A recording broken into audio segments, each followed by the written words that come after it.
সময় এমন একটা জিনিস যেটা চলে যায় সেটা আর দ্বিতীয়বার পাওয়া যায় না। হাজার চেষ্টা করলেও আর আপনি অতীতকে কখনোই ফিরিয়ে আনতে পারবেন না। আমাদের জীবন থেকে 19টা বছর এমনি এমনি চলে গেল বাবার আদর ছাড়া। দীর্ঘ 19টা বছর পর আমার বাবা দেশের মাটিতে ফিরলেন। আসসালামু আলাইকুম, আমি ফারজানা ফাতেমা মানিকগঞ্জ থেকে বলছি। সেই ছোট্টবেলায় আমার বাবা আমাদেরকে রেখে জীবিকার তাগিদে দেশ ছেড়ে বাইরের মাটিতে পা রাখেন। তারপরে আর তার ফেরা হয়নি। দীর্ঘ 19টা বছর পর তিনি দেশে ফিরেছেন। বিদেশ সবার জন্য সুখের হয় না, কারো কারো জীবনে অনেক বেশি দুঃখ কষ্ট বয়ে নিয়ে আসে। তার জলজান্ত প্রমাণ আমার পরিবার। 20 তারিখ সকাল 9টার দিকে মাকে কল দিয়ে জানান তিনি দেশে পৌঁছেছেন। এয়ারপোর্টের ওইখান থেকে কারো নাম্বার দিয়ে কল দিয়ে কথাটা জানিয়েছিলেন। আর মা আমাদেরকে বলার পর আমরা সঙ্গে সঙ্গেই বাড়িতে চলে আসি। সুফিয়ানকে রেখে চলে গিয়েছিলাম আমি আমার বাবার বাড়িতে।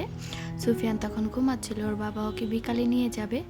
আর আমাদের অপেক্ষা যেন শেষই হচ্ছিল না। আর আব্বাকে ফোনেও পাচ্ছিলাম না, যেহেতু আব্বার কাছে ফোন থাকলেও সিম নেই বাংলাদেশি। তাই তো বাবা বিকাল বেলায় সাভার এসে ফোন দিয়েছিলেন। তৎক্ষণাৎ আমি আর আমার আপা চলে গিয়েছিলাম আব্বাকে আনার জন্য সাভারে। যেহেতু বাংলাদেশি টাকা, তারপর রাস্তাঘাট কিছুই তিনি ঠিকমতো চিনতে পারছিলেন না। বাড়ির সামনে এসে বলতে পারছিলেন না যে তার বাড়ি কোনটা। আমাদেরকে জিজ্ঞাসা করেন কোন দিকে যাব। আর এই যে আমার ভাগনা চলেও এসেছে আমার বাবার কোলে। ওদের নানার সাথে প্রথম দেখা, যেহেতু আমাদেরকেই ছোট রেখে চলে গিয়েছিলেন।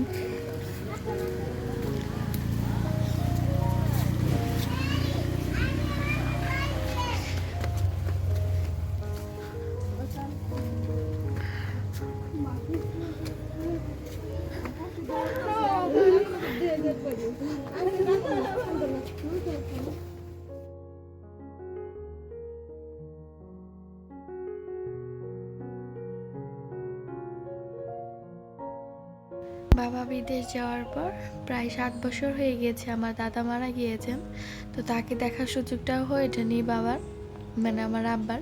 তাই তো আমার দাদু, আমার ফুপুরা সবাই বেশি কান্নাকাটি করেছিল। অনেক কিছু আবেগঘন খুশির মুহূর্ত থাকে, সেগুলো আসলে প্রকাশ করার মতো না। আব্বাকে দেখার প্রথম অনুভূতিটা আসলে বলে বোঝানোর মতো না। ওনার সাথে প্রথম দেখাটা কিভাবে হয়েছিল বা কীরকম, সেটা আসলে আমরা বলে বোঝাতে পারবো না। যাই হোক, এখানে সুফিয়ানের আব্বাও চলে এসেছিলেন। তো তারা, আমার আব্বার সুফিয়ানের আব্বা বসে খাবার খাচ্ছিলেন। আমার দুলাভাই ব্যস্ত থাকার কারণে সাথে সাথে আসতে পারেনি। তো তিনি রাত করে চলে এসেছিলেন আব্বাকে দেখার জন্য। তার সাথে হয়তো 2বার দেখা হয়েছে, কারণ আমার দুলাভাই যখন বিদেশ ছিলেন তখন আব্বার সাথে দেখা করেছেন। তবে আমাদের বা আমাদের পরিবারের কারোর আর সেই সুযোগটাই হয়ে ওঠেনি।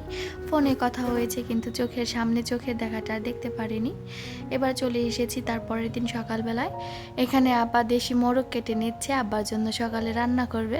সমস্ত রান্নাবান্নাই মা করে দিচ্ছিল আর কি। আর আমরা 2 বোন অল্প একটু করে সাহায্য করে দিচ্ছিলাম। আজকে সকালের খাবারে মা রেখেছিল চিতই পিঠা আর দেশি মোরগের মাংসের ঝোল। আব্বার সাথে বসে আজকে সকালের খাবারটা আমরাও খাবো। আমি, আপা আর আব্বা 3 জনে বসে আজকে সকালের খাবারটা খাচ্ছিলাম। আর আপা এদিকে আব্বাকে বেড়ে দিচ্ছিলেন। সবাই আমার আব্বার জন্য এবং আমাদের পরিবারের জন্য দোয়া করবেন, যেন আমরা পরিবার নিয়ে খুব ভালো থাকতে পারি আল্লাহর রহমতে।